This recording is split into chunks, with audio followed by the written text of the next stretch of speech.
Well, with the end of the war, the crisis seemed to be resolved.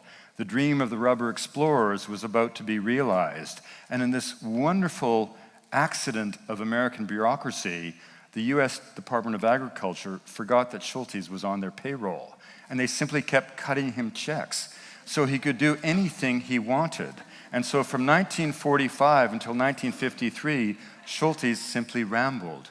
On just one of his journeys up the Rio Negro, he surpassed the distance that Spruce had gone, and he got all the way to the very headwaters of the Rio Negro, which were to exist on any other continent, would of course be the second longest river on earth.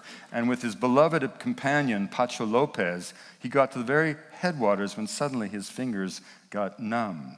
He thought it was a formaldehyde. No, then his toes got numb. And he realized that 1,000 miles from the nearest village, a town, he was coming down with beriberi, a potentially lethal disease based on vitamin nutrition.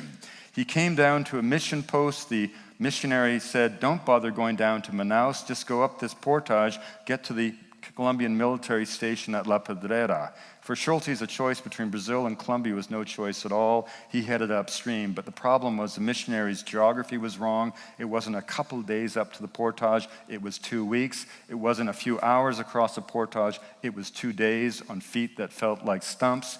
And then when finally they broke through to the other side, I should say that as he made that portage, he came upon nomadic Macu Indians, and all of his agony did not stop him from taking ayahuasca, and he ended up discovering not only a new species, but a new genus of this most revered of all psychoactive lianas.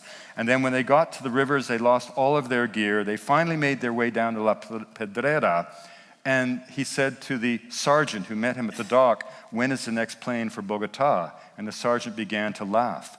And Schultes asked again, and the sergeant said 2 words, la violencia, the euphemism for the civil war that had convulsed Colombia in the 18 months that Schultes had been on the Rio Negro. There hadn't been a plane to that military post in 6 months. There wasn't going to be one in 6 months. Schultes had gone almost 700 miles out of his way, only to be that much further from rescue.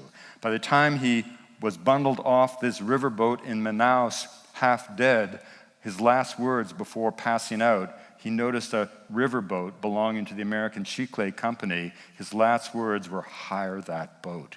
And you would have thought that after almost 2 years in the jungle, having had malaria 24 times, he might have rested a few days. 2 days later, he had himself carried in a hammock with a bunch of syringes and a bunch of thiamine onto this boat, and he then headed up the second of the biggest affluents of the Amazon, the Rio Madeira, all in pursuit of a rare individual species of wild rubber.